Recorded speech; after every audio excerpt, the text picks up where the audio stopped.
Bom dia a todos, graça e paz do Senhor Jesus seja com todos nós.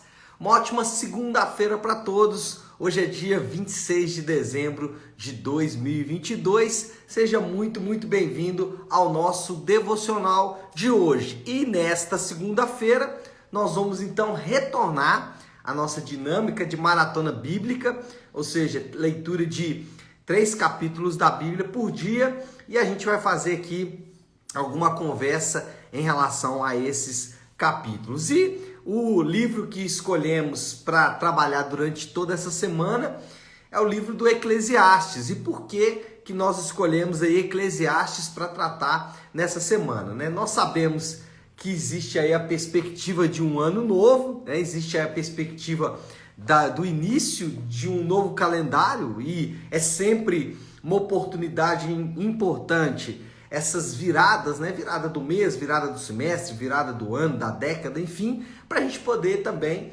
fazer ali um autoexame e pensar nas coisas que podemos mudar, fazer novos compromissos, mudar hábitos, enfim, é sempre uma oportunidade de fazermos isso. E o melhor seria olhando para alguém que a Bíblia o chama, né?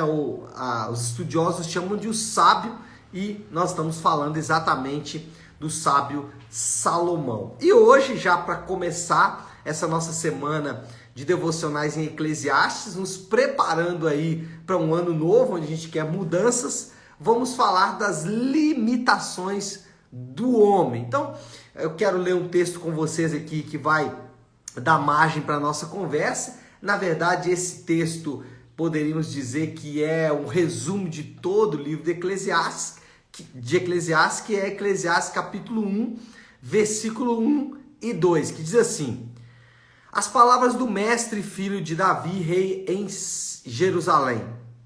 Que grande inutilidade, diz o mestre, que grande inutilidade, nada faz sentido. Em algumas versões, e comumente conhecemos esse texto como que grande vaidade, né? Ou vaidade, tudo é vaidade. Mas poderemos também, que a NVI traduziu como grande inutilidade, e eu vou usar a palavra inutilidade. Bom, diante da perspectiva de um novo ano, é importante colocar as coisas em seus devidos lugares. Ainda que grandes realizações nos tragam certas satisfações, a realidade da finitude da vida torna essas realizações insignificantes. Diante da perspectiva aí que vamos iniciar um novo ano, coisas precisam ficar no seu lugar. E a ideia aqui é que boas coisas, boas realizações vão nos dar satisfação, mas não a satisfação plena ou a satisfação devida. E o sábio Salomão, ele vai contrastar essas grandes realizações com a satisfação em 3 grandes áreas, ou em 3 grandes blocos aí. O primeiro, e eu vou tratar de cada um deles, é a sabedoria e sua inutilidade. Depois ele vai falar dos prazeres e sua inutilidade, e depois ele vai falar do tempo e os seus propósitos. Então eu vou começar falando da sabedoria e sua finitude, onde Salomão vai tratar aqui no versículo 3 do capítulo 1 até o versículo 18 também do capítulo 1. E a ideia aqui de Salomão não é descartar a sabedoria. É óbvio que isso seria até incoerente com ele mesmo, uma vez que ele é conhecido por sua sabedoria. E é óbvio que nós não devemos descartar a sabedoria, nem a sabedoria de Deus, muito menos a sabedoria que conseguimos acumular em nossa vida, ou até mesmo aquela sabedoria que nós podemos construir ao longo aí de uma caminhada, de uma experiência de vida. O que Salomão está fazendo é mostrando que confiar na sabedoria mais do que em Deus, isso é inútil. E esse é o grande ensino de Salomão.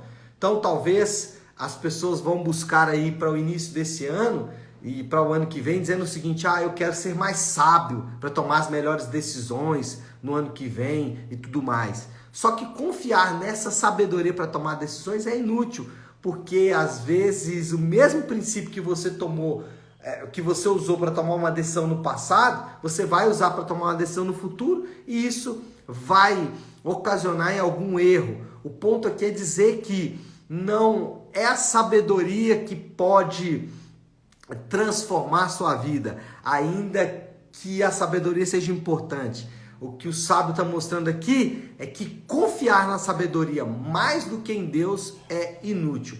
E é por isso que nós precisamos da palavra de Deus, porque a palavra de Deus vai nos dar a sabedoria que vem da parte de Deus. E ao lermos e estudarmos a sabedoria que vem da parte de Deus, nós vamos poder ser não só mais sábios nas nossas decisões, mas inclusive mais sábios ao conviver com as decisões ruins ou com as decisões que aos nossos olhos não foram boas decisões. Então, o ponto aqui é dizer que a sabedoria, confiar na sabedoria mais do que em Deus é inútil. Segundo ponto aí é os prazeres e a sua inutilidade. O capítulo 2, versículo 1 até o capítulo 2, versículo 11, vai falar sobre isso. Depois ele vai inclusive entrar na questão do trabalho aqui mais no final do capítulo 2, mas o capítulo 2, do 1 ao 11, ele vai tratar sobre a inutilidade, a futilidade, a vaidade dos prazeres. É legal, ele começa o capítulo 2 dizendo o seguinte: eu disse a mim mesmo, venha, experimente a alegria, descubra as coisas da vida, as coisas boas da vida. Mas isso também se revelou inútil. Ele já começa o capítulo 2 falando sobre isso, sobre os prazeres e a sua inutilidade. E aqui, esse princípio, né, ele vale não só para aqueles que conhecem a Deus, mas até mesmo aqueles que não conhecem a Deus, sabe que os prazeres, eles vão oferecer uma saciedade passageira. Quem nunca ouviu aquela história de alguém que passou uma noite na esbórnia e no outro dia acordou com a chamada ressaca moral? Ou seja, ele viu que aquela noite de prazeres passou rápido e que no outro dia as consequências daquela noite de prazer foram muito graves para ele ou pesadas demais para ele. O ponto aqui é dizer que prazeres têm a sua utilidade, mas é uma utilidade pequena e que nós temos que colocá-lo no seu devido lugar. E o que nós aprendemos com Salomão é que prazeres, a parte de Deus, são doces na boca e amargos no estômago. E aí, mais uma vez, a sabedoria popular nos mostra isso. Muitos prazeres que temos na nossa vida e usamos aquela expressão, Deus quer a minha felicidade, e aí a ideia aqui não é que Deus quer a minha felicidade, é que Deus tem que querer o que eu quero, que eu acho que é melhor para mim. E aí eu uso Deus quer a minha felicidade, mas eu não estou preocupado com Deus, estou preocupado comigo mesmo.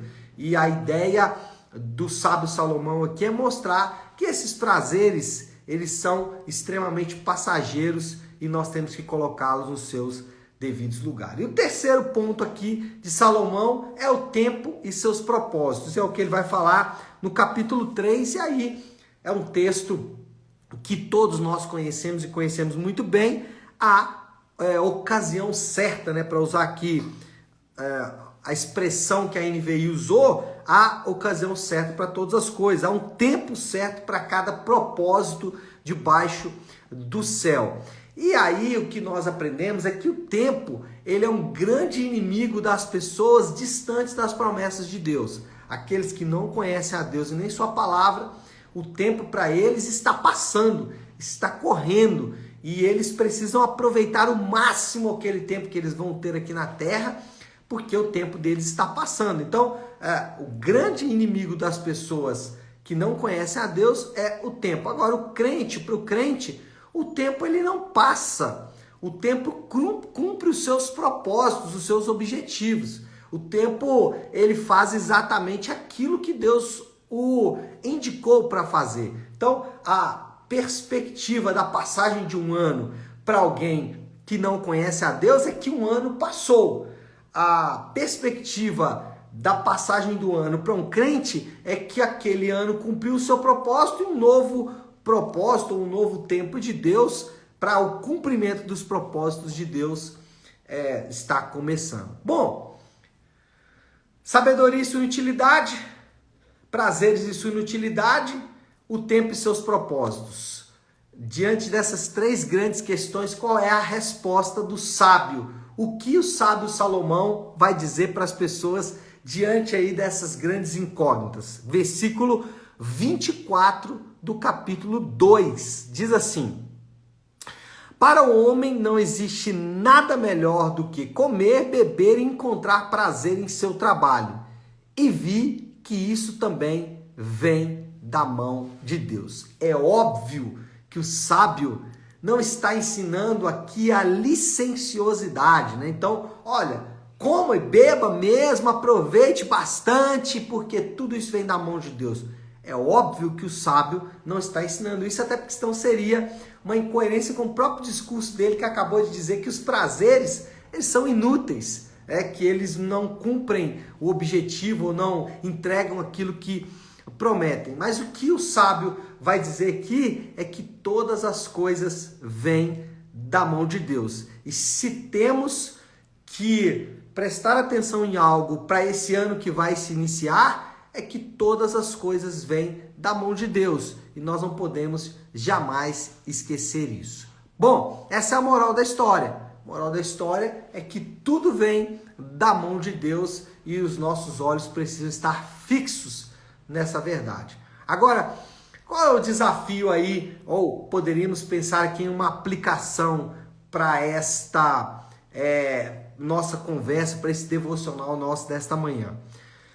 Somos limitados, e ficou claro isso aqui na leitura do texto. Somos limitados na nossa sabedoria, somos limitados nos prazeres e somos limitados também no tempo.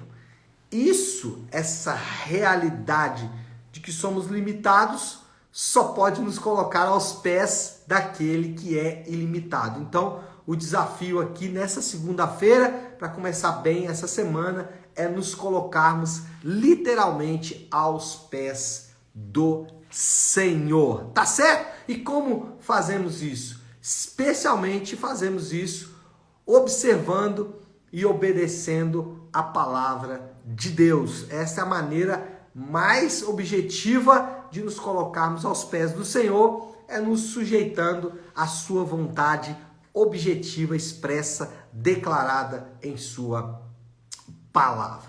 Tá bom, meu povo? Então é isso. Nós vamos encerrando aqui então o nosso devocional, e como a gente faz toda segunda-feira, eu gosto de encerrar o devocional com a oração que o Senhor nos ensinou, com a oração do Pai Nosso. Então, se você puder aí, pare um instante aquilo que você está fazendo e vamos juntos buscar a Deus em oração, orando a oração que o Senhor nos ensinou, a oração do Pai Nosso. Pai nosso que estás nos céus, santificado seja o teu nome. Venha o teu reino, seja feita a tua vontade, assim na terra como no céu.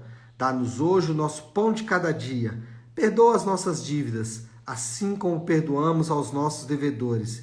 E não nos deixes cair em tentação, mas livra-nos do mal, porque teu é o reino, o poder e a glória para sempre. Amém, amém e amém. Amém, meu povo? Então é isso. Nós vamos ficando por aqui. Que Deus te abençoe. Uma excelente segunda-feira para todos. Fiquem com Deus.